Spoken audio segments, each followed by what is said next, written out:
Good afternoon. Yeah, so I'm back once again to encourage each one of you.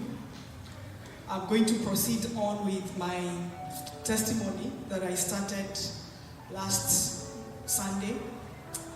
And just to do a recap of the key insights that I shared on last Sunday, I shared how I came to know the Lord and the journey that the Lord has been taking me through.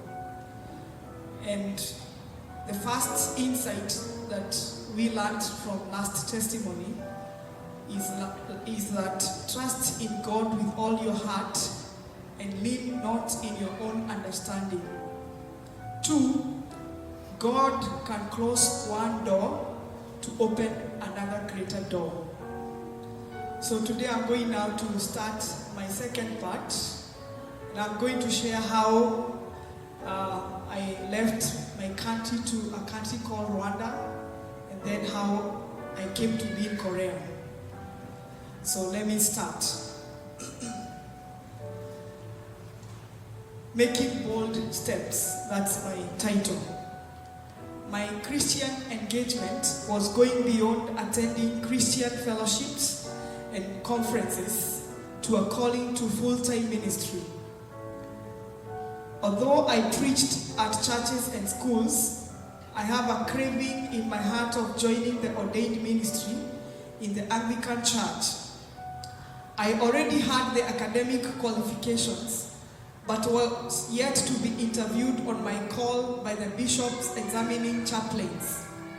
In those days, after the bishop was satisfied with the candidate's calling and basic qualifications, he recommends you to a theological college. On 16th October 2012, I left Kigali, Rwanda, to Nairobi, Kenya for the vetting and was luckily selected to join St. Paul Theological Seminary. The following year, when time came to join St. Paul's Theological Seminary, there was a lot of upheavals and strife in the church, which made plans for sponsorship to be aborted. After this disappointment, I moved on and returned to my usual teaching job in Kigali, Rwanda. My stay in Rwanda was one of the most exciting moments. I, however, had challenges of language barrier and eating different types of food from the ones I was used to in my country. I prayed God to give me a missionary stomach, and with no time, I was accustomed with the food there. I saw the need of a church there, and I felt very lonely since most of the Rwandans' worship is conducted in Kinyarwanda. Rwanda this time was also healing from the post-effects of genocide in 1994. So many foreigners were in Rwanda working there so they can support the few professionals who were working there by that time. I saw this as an opportune moment to start a fellowship of English speakers. In fact, the first members who joined us for Bible studies were from South Korea. They used to work with Korea International Cooperation Agency, famously known as KOICA. During our Bible study fellowships, we used to do an inductive Bible study on epistles of Paul. I remember during one of the sessions, God's word challenged us from the book of 2 Corinthians chapter 5, verse 15. I started challenging the expatriates working in Rwanda to see the opportunity of working in Rwanda as God-given opportunity to be a blessing to the Church of Rwanda. Many churches in Rwanda are so large but 1 inch deep in the knowledge of Word of God. Many Rwandans were more of nominal Christians, and worse of it, some pastors were illiterate and lacked proper understanding of living a Christian life. Preaching of heretic gospel was rampant in most churches, and a lot of divination was common in the churches. I started mobilizing the Christian expatriates within my reach to do evangelism and discipleship. A team of 5 people got the burden, and we started moving to high school or secondary school, preaching the gospel. Many young people gave their lives to Jesus and joined the discipleship program. Through this time, I learned a very important lesson that God does not need a multitude to serve Him. He just needs broken vessels that are sanctified and ready to follow Christ. After working in Rwanda for 5 years, I felt that I needed someone with whom to share my struggles and dreams. In 2016, I proposed to Priska Umubiei, a trained agronomist. I liked a number of qualities in her. She was humble and less talkative than some girls I had met before. Besides the common denominator, her Christian faith. We agreed that we could start the journey towards marriage, and in 2017, we got married. Priska came into my life as a catalyst towards doing ministry in churches and in schools. We daily had Bible study together as a family, and God's word continued to challenge us to break out from the comfort zone of living in Rwanda and start being committed towards God's global plan.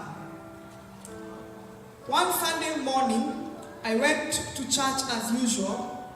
As the service was going on, visitors were asked to stand. Fortunately, in front of my seat was a visitor who stood up and introduced himself as an American missionary. After the service, I ushered the American missionary to the church cafeteria where we usually take a cup of tea. As we were bonding with the American missionary, something amazing happened. Little did I know he was a God-sent angel to my life. The American missionary told me about the scholarship program in a seminary in South Korea called Chongqing University. After some time of prayer and blessing from my wife, I applied, and God was so gracious, I succeeded. On 28 February 2019, I embarked on a new chapter in my life. The offer to study in South Korea and leaving my young family brought mixed feelings. First, I was excited I'm going to have theological studies, and at the same time, deep sorrow to leave my 9-month-old son and beautiful wife. Now it has been 9 months in Korea. The first 3 months were quite tough for me. Sometimes I would be filled with regret why I took the step of leaving my family and teaching job to come to Korea. Some friends discouraged me and considered me like I have abandoned my family. Some suggested I should consider taking online studies rather than going abroad. It was a very difficult moment in my entire life. Initially, my heart was troubled. In the process of time, my wife has been of great encouragement, reminding me to keep moving forward. Moreover, it has been comforting to see how God has been taking care of my son and wife. Now I look back the 9 months in Korea and I see the Lord's faithfulness, moreover to link me with a Christian family in Sir Eden Church. I'm now fully persuaded that God's will is for me to be in Korea for now. I'm so grateful to God for He has answered my prayers. It has been my long-term dream. It has been my long-term childhood dream that one day I'll be in a seminary. I would like to encourage everyone seated in here that God answers prayers and brings dreams to come true. Don't be afraid to dream again and again.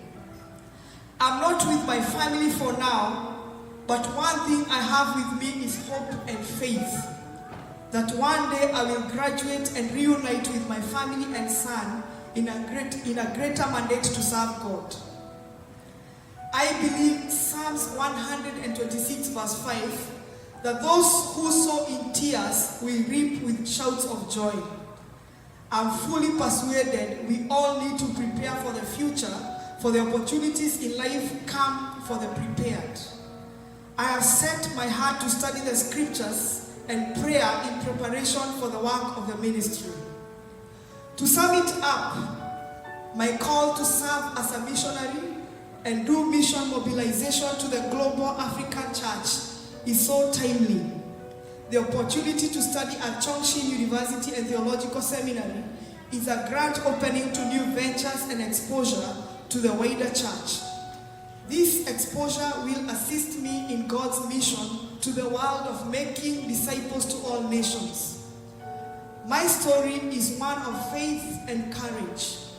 I am an amazing testimony that God is faithful to do what He has said, and He will do. Keep running the race and keep the faith. Thank you.